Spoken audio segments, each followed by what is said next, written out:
Halo penonton channel B21, apa kabar? Jangan lupa untuk makan dan minum yang sehat, juga berolahraga yang teratur, agar imun kita tetap fit dan bugar. Kali ini saya akan menceritakan film kisah nyata yang menggambarkan persahabatan antara Hendrik Harrir, seorang penjelajah dan pendaki terkenal, dan Dalai Lama 14, seorang pemimpin Tibet, dan perjuangan mereka menjalani kehidupan. Film ini dibuat berdasarkan diarinya Hendrik Harrir. Bagaimanakah kisahnya? Nah, namun sebelum lanjut filmnya, kita intro dulu ya. Scene dimulai dengan penobatan seorang anak yang diangkat menjadi Dalai Lama ke-14, yaitu pemimpin Tibet. Nampak warga berbondong-bondong memberikan hadiah. Dan dari semua hadiah, kotak musiklah yang paling ia senangi.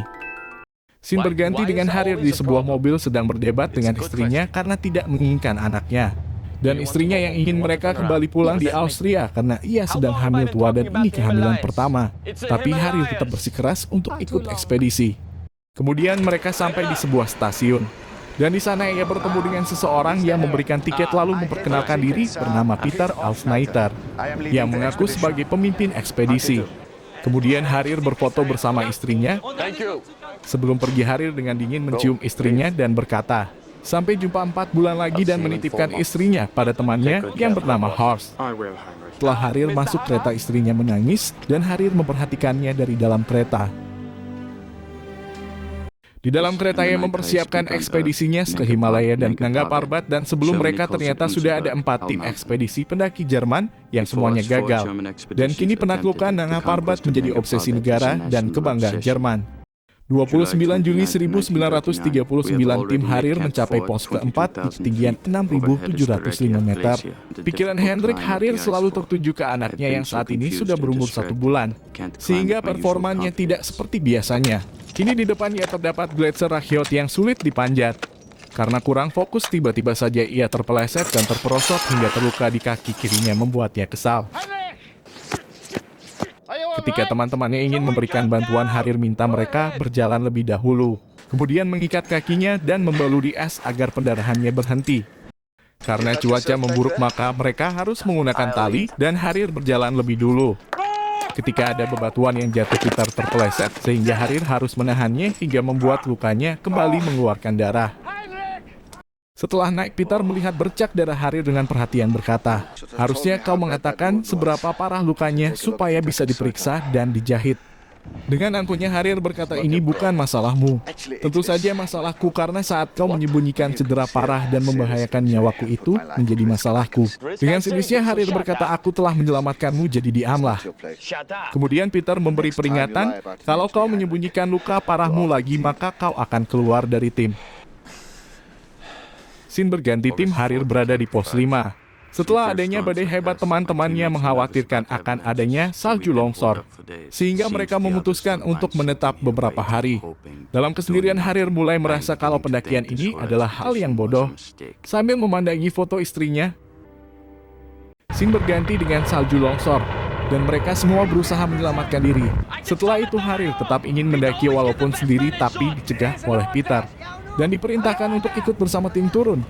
Di dalam perjalanan turun, ia bertemu seorang pendaki dan pendaki itu memberikannya foto Dalai Lama untuk perlindungan. Walaupun Harrir menolaknya, tapi karena terus didesak, akhirnya Harrir mengambilnya.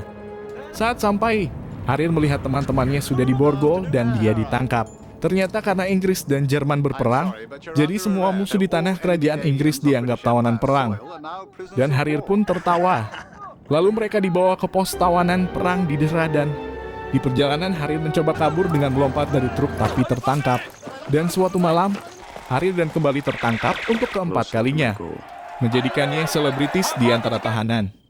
Di sela waktunya ia kembali menulis diarinya dan surat untuk istrinya, lalu menitipkan ke temannya yang biasa mengirim surat. Ada tawanan yang ingin bicara padanya yang ternyata sudah mempersiapkan perbekalan untuk lari. Dan Harrir berkata sepertinya itu teku dan beberapa yang sudah melaluinya tidak pernah kembali, jadi semoga berhasil. Kemudian mereka kembali membujuk Harrir karena hanya ia yang ahli dalam melarikan diri dari penjara dan mereka ingin belajar dari pengalamannya. Peter berkata, "Hentikan candaan kalian," karena setiap Harrir kabur, patroli meningkat jadi 2 bahkan 3 kali lipat, membuat kehidupan mereka jadi lebih sulit. Saat makan, seseorang mengantarkannya surat, dan ketika dibuka, Ternyata isinya adalah surat pengajuan cerai. Istrinya akan menikah dengan Horst begitu perceraian terselesaikan. Dan putranya juga telah lahir saat ia mendaki gunung yang sekarang berusia 2 tahun dan memanggil Horst dengan sebutan Papa. Dan ketika memungkinkan, ia akan memberitahu anaknya bahwa ayah kandungnya hilang di Himalaya. Dan itu adalah hal terbaik karena Harir tidak pernah menginginkan anak itu. Dan istrinya prihatin ia tertangkap di India dan berharap perang segera berhenti. Dan setelah membaca surat itu, Harir yang galau memegang kawaturi malah memegang durinya dan menguncang-guncangkannya, membuat penjaga berdatangan dan akhirnya ia diisolasi sendiri dengan luka-lukanya. Suatu pagi setelah teman-teman tawanan keluar dari kamar dan merencanakan pelarian, Harir yang melihatnya mengikuti dan kemudian berkata, "Aku ikut bersama kalian." Dan ketika melihat properti yang digunakan untuk penyamaran, Harir berkomentar, "Ini konyol." Tapi mereka tetap melakukan penyamaran sebagai pekerja kasar dari India. Dan saat melihat petugas penjaga, Peter akting dengan pura-pura melihat peta dan berhasil membuka 3 gerbangnya sampai mereka berada di luar penjara dengan lancar. Kemudian mengambil perbekalan, lalu memilih berpisah dengan mereka. Harir berkelana sendiri melewati hutan, menyeberangi sungai, dan menginap di gua-gua untuk mencapai perbatasan India dan Tibet. Scene berganti dengan Dalai Lama mendengarkan musik. Kemudian disimpan dulu karena saatnya Dalai Lama yang semakin besar dinobatkan menjadi pemimpin Tibet. Seluruh rakyat sangat memuja dan mengagung-agungkannya. Karena kelaparan, Harir menyelinap masuk ke kuil dan memakan sesaji untuk dewa, dan mengambil beberapa untuk bekal. Saat ia sedang muntah-muntah, tiba-tiba ada Peter memberikannya obat dan Harir bertanya, "Sedang apa kau di sini?" "Aku merindukanmu, makanya aku mengunjungimu." Kemudian Peter menceritakan 2 temannya harus kembali karena sakit, dan yang lain tertangkap. Kemudian mereka bermalam bersama dan melanjutkan perjalanan bersama meski sepanjang jalan diwarnai dengan banyak perdebatan. Makin mendekati daerah Tibet, mereka bertemu penduduk asli yang memberi sinyal agar mereka pergi. Saat melintasi jalan, mereka bertemu 2 pengendara dan mengusirnya. Karena di Tibet tidak boleh ada orang asing. Dan mereka terus menghalangi sampai Harir merebut pecut kuda salah satunya dan mengusirnya. Kemudian mereka menuruni gunung sampai tiba di desa. Dan penduduknya semua bertepuk tangan. Harir yang senang karena disambut. Tapi Peter memberitahunya bahwa mereka bertepuk tangan untuk mengusir setan. Lalu mereka pun dibawa ke sebuah rumah dan dijelaskan tentang hancurnya Tibet jika ada orang asing yang masuk. Dan walau sudah memberikan foto Dalai Lama, mereka berdua tetap diusir dari sana. Dengan 2 pengawal untuk menggiring mereka ke perbatasan India. Saat sampai desa di mana penduduk yang melihat menjulurkan lidah, Harir berkata pada Peter harus makan dan mengisi perbekalan, dan akhirnya di pasar itu Peter membarter jam tangan pemberian ayahnya dengan makanan, dan di sana 2 pengawal yang ngefans dengan prajurit Jerman akhirnya dikelabui Harir dan mereka berhasil lari. Peter yang melihat 3 jam tangan Harir merasa ditipu dan kesal. Peter yang kesal dengan sikap pelit dan congkak Harir bertikai dan akhirnya meninggalkannya. Dan tiba-tiba Harir mengejarnya dan meminta maaf. Dan Peter yang melihat ketulusan itu akhirnya memaafkannya dan mereka kembali meneruskan perjalanan. Di sela istirahat, Harir curhat bahwa sebentar lagi istrinya akan menceritakan pada anaknya kalau ayahnya hilang di Himalaya. Dan Peter menyarankan mengirimi anaknya surat. Scene berganti Dalai Lama yang sedang belajar kota-kota di luar negeri dengan foto. Dan Harir menulis surat di mana ia saat ini berada di negeri yang percaya berpergian jauh untuk mensucikan diri. Mereka berdua terus berjalan sampai Peter tidak bisa bangun karena kakinya membeku. Dan saat Harir merawatnya dalam tenda, tiba-tiba begal menyergapnya dan membawa mereka ke markasnya. Beruntung Harir dan Peter berhasil melarikan diri dengan membawa kuda mereka hingga sampai gunung salju. Mereka makan daging kuda itu. Dan saat mereka melihat rombongan orang-orang akan pergi ke kota suci Lhasa, Peter membujuk dan mengelabui mereka agar bisa ikut. Dengan sedikit trik menunjukkan list T3K sebagai izin, akhirnya mereka diperbolehkan ikut. Dan beruntung Harir dan Peter akhirnya bisa mencapai kota suci Lhasa dan lolos dari penjagaan. Di sana mereka melihat pedagang makanan menggunakan bungkus koran. Dari situ mereka tahu bahwa pertahanan Jerman telah kalah, hingga mereka sampai di rumah di waktu nenek-nenek memberi makan anjingnya. Saat memakan makanan anjing itu, mereka diusir oleh nenek. Beruntung datang Kumo Sarong, pejabat Tibet yang fasih bahasa Inggris, dengan kebaikannya mengundang mereka untuk makan, dan bahkan meskipun sempat mendapat pertentangan, ia menampung dan memintakan izin tinggal untuk Peter dan Hendrik, dengan alasan membantu sesama yang sedang kesulitan. Mereka lalu dimandikan dan dicukur sampai nampak rapi kembali. Saat sedang membaca, tiba-tiba masuk Pema, penjahit yang ditugaskan membuat pakaian mereka atas perintah Ngawang Jigme. Pejabat lain yang juga simpati kepada mereka. Dan Pema itu meminta mereka memilih model dan bahannya. Setelah itu meminta mereka melepaskan pakaian untuk mengukur badan mereka. Saat Harir menunjukkan keahliannya mendaki untuk mencari perhatian Pema. Pema justru memberikan budaya Tibet di mana lelaki lebih dihargai dari keahliannya menurunkan egonya, daripada memanjat gunung yang merupakan kesenangan bodoh. Kondisi Perang Dunia Kedua Jepang yang berhasil dipukul mundur oleh China, yang mana Partai Komunis China pimpinan Mao Zedong yang menjadi pemimpinnya. Dan setiap agen-agen pemerintah China ini mulai mencoba merekrut sebanyak mungkin anggota untuk bergabung. Dengan mencoba penetrasi ke daerah Tibet dengan mengirimkan bantuan dana kepada Wihara Seantero Tibet. Pemerintahan Tibet saat itu di bawah komando seorang pimpinan sementara menunggu dari lama cukup umur untuk dinobatkan menjadi pemimpin politik mereka. Sang Risen, sebutan pemimpin sementara itu, berpendirian tegas dan keras. Ia meminta agar pemerintahan Cina tidak lagi menyuap Tibet untuk bergabung dengan mereka. Dia mengutus sang sekretaris untuk mengembalikan uang yang telah banyak disalurkan oleh pihak Cina ke wihara seluruh Tibet. Hal itu berseberangan dengan berusaha melunak mencoba agar mereka bisa lebih negosiable dengan pendekatan diplomatis. Saat berjalan mereka bertemu dengan seseorang yang menegurnya, dan ia memperkenalkan diri sebagai Ngawang Jigme. Dan mereka pun berterima kasih atas pakaian itu. Di petugas pos Cina Tiongkok, pejabat Cina bertanya kenapa pemerintah Tibet minta Tiongkok menghentikan sumbangan untuk wihara Tibet. Apakah mereka tidak suka? Dan Ngawang Jigme menjawab diplomatis bahwa ia hanya seorang sekretaris yang kemudian dilobi untuk bekerja untuk Tiongkok. Tapi ia menolaknya dan pergi. Dan di luar nampak Cina menurunkan muatan senjata-senjatanya dan membangun pemancar. Scene berganti Harir yang menyobek kantong bajunya dan mendatangi Pema yang ternyata di sana sudah ada Peter. Kemudian mereka berjalan-jalan di pasar, membeli sepatu seluncur yang dikira mereka sebagai pisau daging berbentuk sepatu, dan mengajarkan Pema air skating. Di sana Harir mencoba mencari perhatian Pema, tapi nampaknya ia sedang sibuk belajar dengan Peter. Dan Harir pura-pura terjatuh tapi tetap tidak dipedulikan, hingga akhirnya ia mencoba mengajarkan rahib yang sedang belajar. Dan ini dilihat Dalai Lama dari kejauhan. Scene berganti beberapa waktu di mana Harir mendatangi rumah Peter yang menikah dengan Pema. Dan Harir mengucapkan selamat. Dan Harir melihat cincin Pema yang dulu ia berikan pada Peter. Di waktu makan saat akan menenggak, Harir melihat Peter dan istrinya berdoa terlebih dahulu. Dan mereka membicarakan kesibukan Harir yang dipekerjakan untuk membuat peta kota Lhasa. Dan ketika ditanya tentang istri, Harir cerita ia gagal dengan orang Austria dan juga gagal mendapatkan di Tibet. Dan Pema minta maaf menolaknya dan memilih Peter. Dan turut prihatin akan kesepian Harir.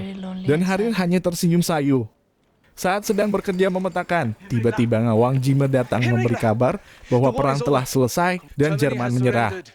Lalu Harir pun pergi untuk pulang dan berkemas-kemas. Tiba-tiba nenek tua datang memberikannya surat dari Austria. Dan ketika dibuka ternyata dari anaknya Rolf yang berkata, "Kau bukan ayahku, berhenti mengirimiku surat."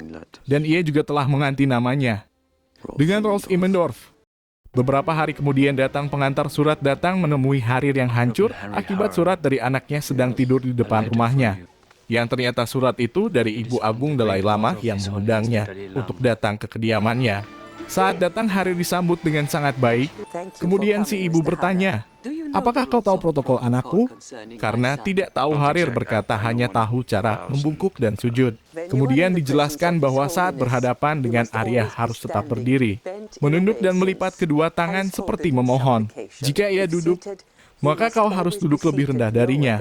Jangan menatap langsung dan berbicara sebelum diminta. Jangan menyinggung dan menyentuhnya.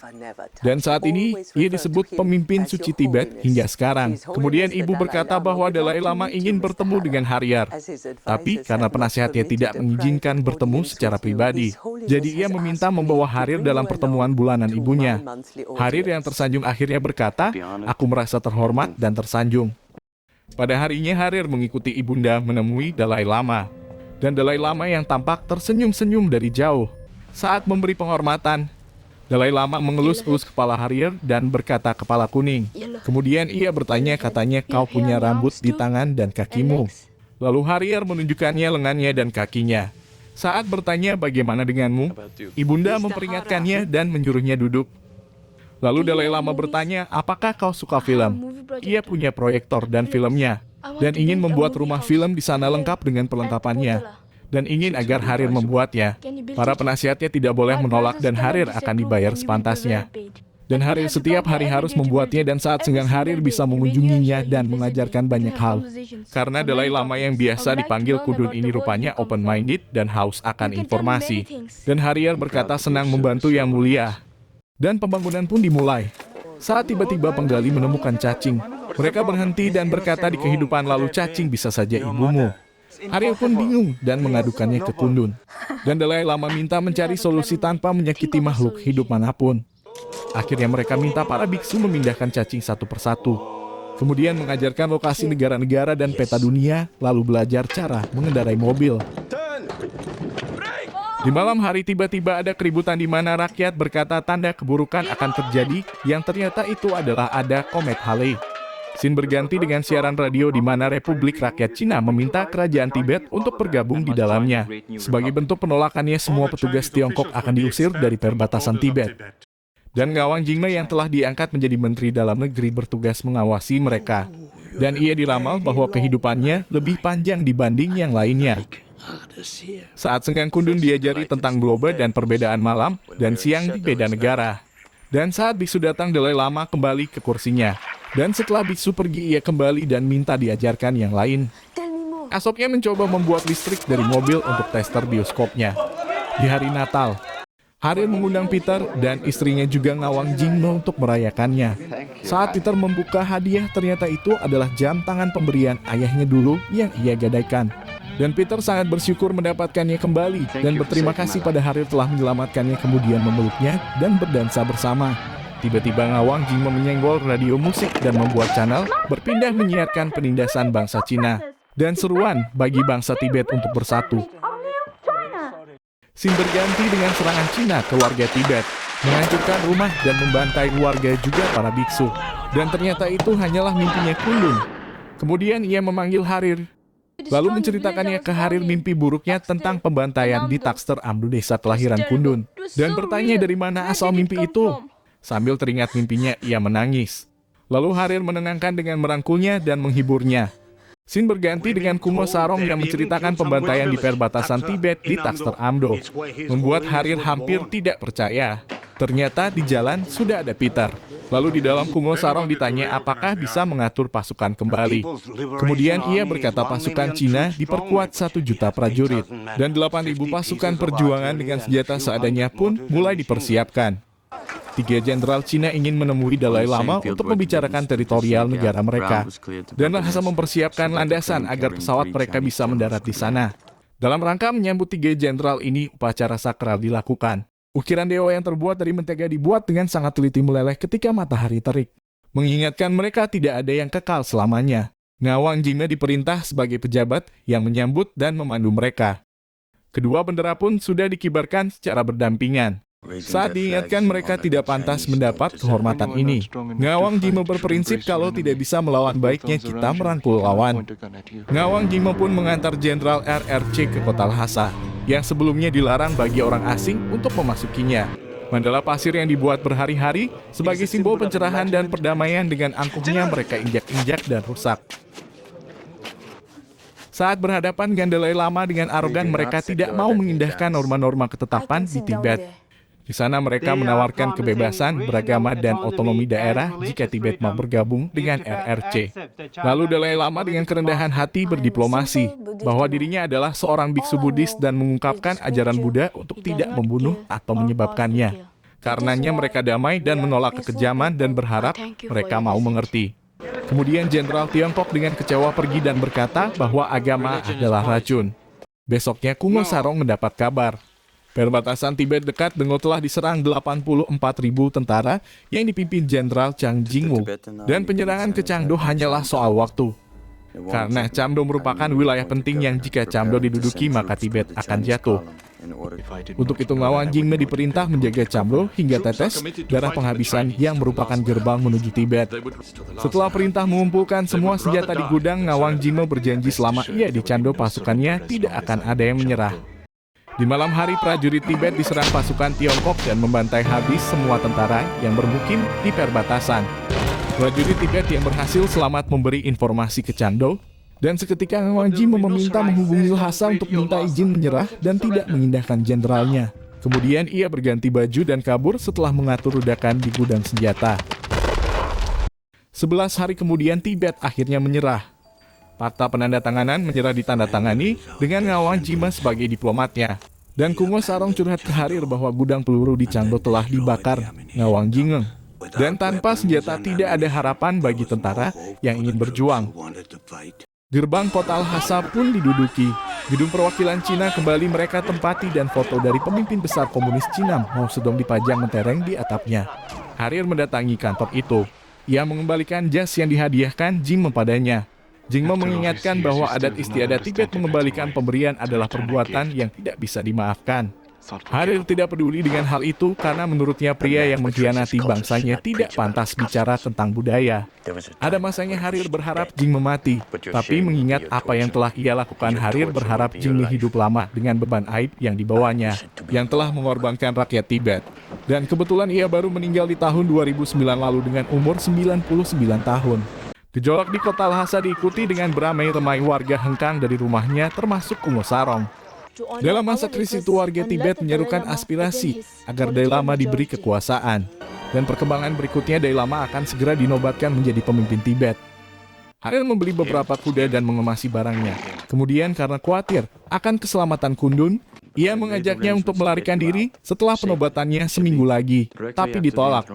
Dengan berkata, "Jika aku pergi, bagaimana aku akan membantu semua orang?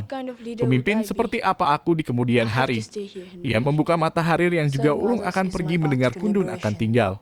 Kemudian Kundun mengingatkannya akan keluarganya dan memintanya pulang, karena tugasnya di sini sudah selesai.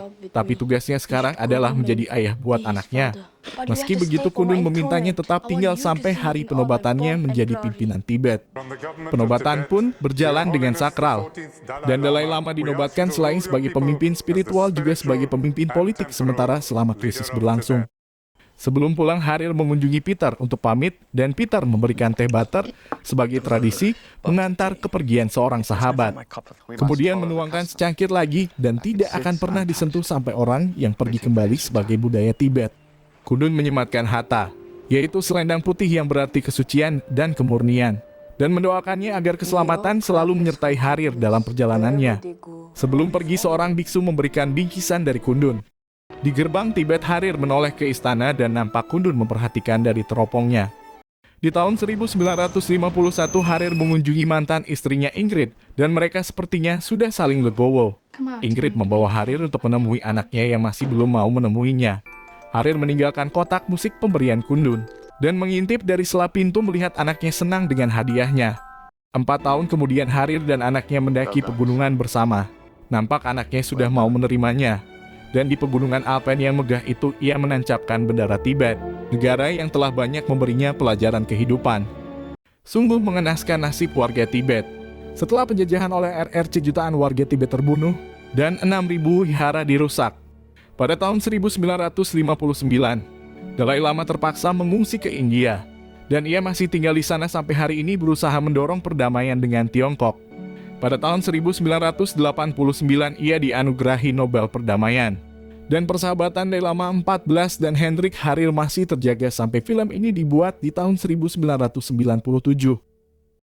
Film dengan skor IMDb 7,1 ini bagus untuk ditonton, karena mengajarkan nilai-nilai kehidupan, di mana sebesar apapun ambisi seorang pria mengejar keinginannya. Membahagiakan dan bersama keluarga tetaplah muara harapannya. Dan persahabatan yang baik adalah hal yang sangat berharga yang dengannya kita bisa meraih cita-cita hidup yang baik. Semoga kita bisa memiliki dan menjaga persahabatan dan pertemanan dengan baik. Amin. Terima kasih telah menonton film ini. Mohon like dan komentarnya juga, jangan lupa subscribe dan nyalakan notifikasinya agar kamu tahu saat channel ini upload film terbaru. Dan sampai jumpa di film berikutnya. Bye-bye.